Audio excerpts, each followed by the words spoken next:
Nelson Beats the Odds, Compendium 1, written by Ronnie Sidney, illustrated by Traci Van Wagner.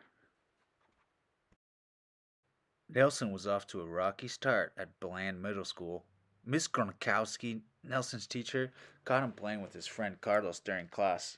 Miss Gronkowski asked Nelson to move his desk to the front of the class, then to the back of the class, and eventually outside the class. No matter where Nelson moved his desk, he found someone to talk to. Nelson was in big trouble, and all he could hear was his mother's voice yelling, "I send you to school to learn, not to play. I've had enough of you, young man. I'm gonna call your parents." Nelson would often become inattentive and disinterested in class.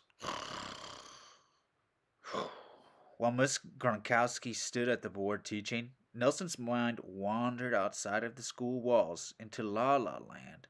Nelson sat and daydreamed about playing professional basketball with his buddy, Anthony. When Miss Gronkowski asked Nelson to read what was on the board, he couldn't see it, so his father took him to see an eye doctor. When Nelson came to the school the next day, he left his glasses in the book bag. "Where are your glasses?" I forgot them at home." Nelson lied to Mrs. Gronkowski because he thought his classmates would tease him for wearing glasses. When Nelson went to hand in his work, Mrs. Gronkowski said, "I can't read this sketch and scratch," and put a big fat F on it. Nelson felt embarrassed and mumbles, "Maybe you need to learn how to read then."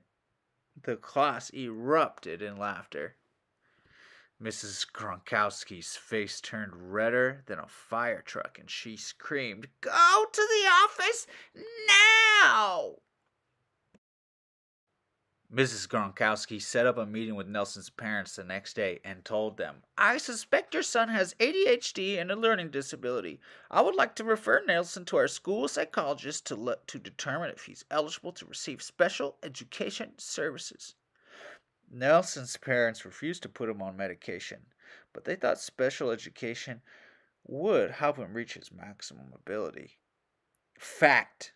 In 2011, more than 11% of children ages 4 to 17 years old have been diagnosed with attention deficit hyperactivity disorder by a healthcare provider. Quote, "I was from Solange, an American-born recording artist who has ADHD. I was diagnosed with ADHD twice. I didn't believe the first doctor who told me, and I had a whole theory that ADHD was just something they invented to make you pay for medicine. But then the second doctor told me I had it. It's not fair. I won't be in class with my friends, and everyone will think I'm slow." "There's nothing wrong with you, baby. You just need some extra help. You're not slow. I've always told you that you were smart.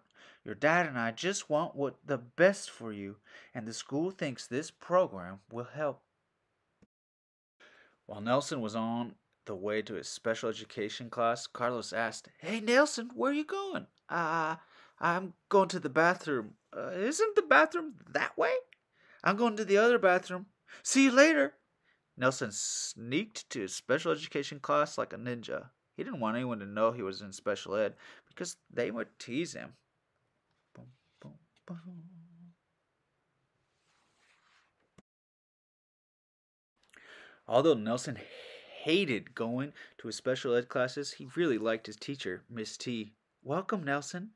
If you can believe it, you can achieve it."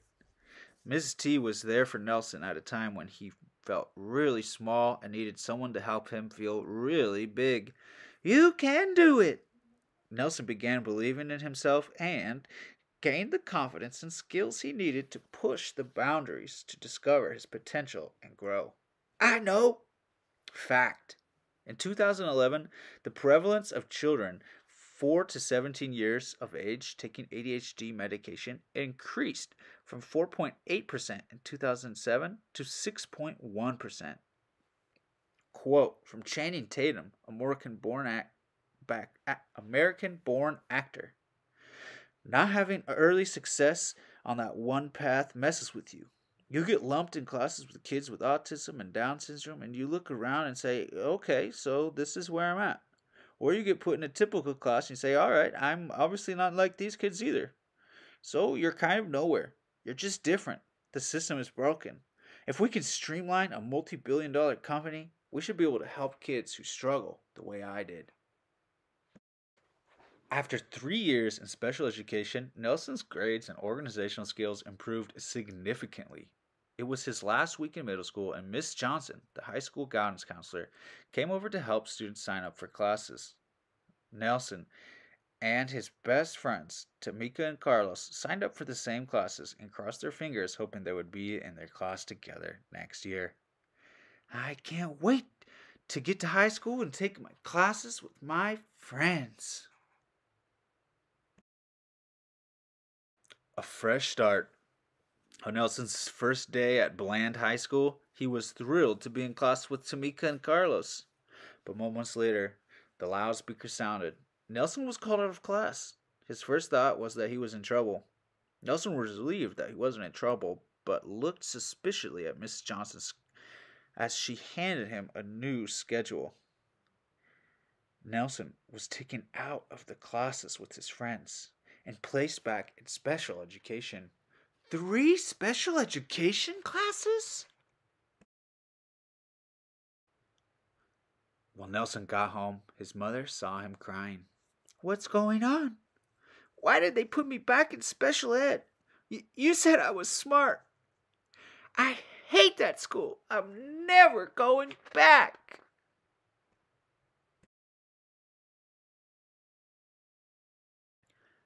The next day, Nelson's parents met with Mrs. Johnson and said, my son came home yesterday crying and said you put him back in special education. We want our son out of those classes now. I'm so sorry. There must have been some mistake. I will take your son out of those classes immediately, but he will need to be placed in developmental algebra. After school, Nelson hung with his cousin Jeremy. Bro, I'd hate to be in those stupid classes and start acting white like Tamika and Carlos. Nelson interrupted. You sound stupid. They aren't acting white. They're acting like they want to go to college and be successful. You don't understand, Jeremy. I needed those classes to get into college. Jeremy nudged Nelson and replied, whatever, man. I don't need to go to college because I'm going to the NFL. Nelson shook his head and said, come on, man. Everyone knows that you can't make it into the NFL until you graduate high school and enroll in college. Oh, yeah, to college! Note, the fear of being accused of acting white causes a social and psychological situation which diminishes black students' academic effort and thus leads to underachievement, in a study from Fordham and Ogbu in 1986. Nelson was placed in Mr. Stevenson's developmental algebra class. Nelson became bored because the work was no longer challenging. Mr. Stevenson sure is a know-it-all. Splat! While Mr. Stevenson had his back turned, a spitball whizzed by his head and hit the board. Nelson, Jeremy, did either of you throw that spitball? No? No. Mr. Stevenson paused, shook his head. That's why neither of you are going to college. Nelson and Jeremy looked at each other and gasped as if they had seen a ghost. They couldn't believe Mr. Stevenson would say such a thing. Nelson told himself that day that he would prove Mr. Stevenson wrong and go to college. Nelson graduated high school and decided to go to college to become a social worker. He wanted to help kids reach their full potential. Nelson didn't have the grades to get into many universities, so he took classes at a community college. Community college helped Nelson build the confidence and skills he needed to transfer into a university. Fact: African American and Hispanic students continue to be overrepresented in special education, have higher dropout rates, and are suspended and expelled at higher rates. Quote from Richard Branson, British-born businessman with dyslexia. My teachers thought I was lazy and not very clever, and I got bored easily, thinking of all the things I could do once I left school. I couldn't always follow what was going on. On one of my last days at school, the headmaster said I would either end up in prison or become a millionaire. That was quite a startling prediction, but in some respects, he was right on both counts. In college, Nelson studied hard and graduated at the top of his class. When he walked across the stage to receive his university degree, he looked into the back stands and saw his family, friends, and former teachers cheering for him. Nelson finally proved Mr. Stevenson wrong. He showed him and the world that he was smart and would succeed despite being placed in special education. I stand here today because some very special people believed in me. First, I would like to thank my mom and dad for never giving up on me and supporting my dream to become a social worker. I want to thank the teachers who saw my potential and invested in me. Mrs. T, thank you for your positive energy and encouraging words. You left a lasting impression on my life and helped make my success story happen. The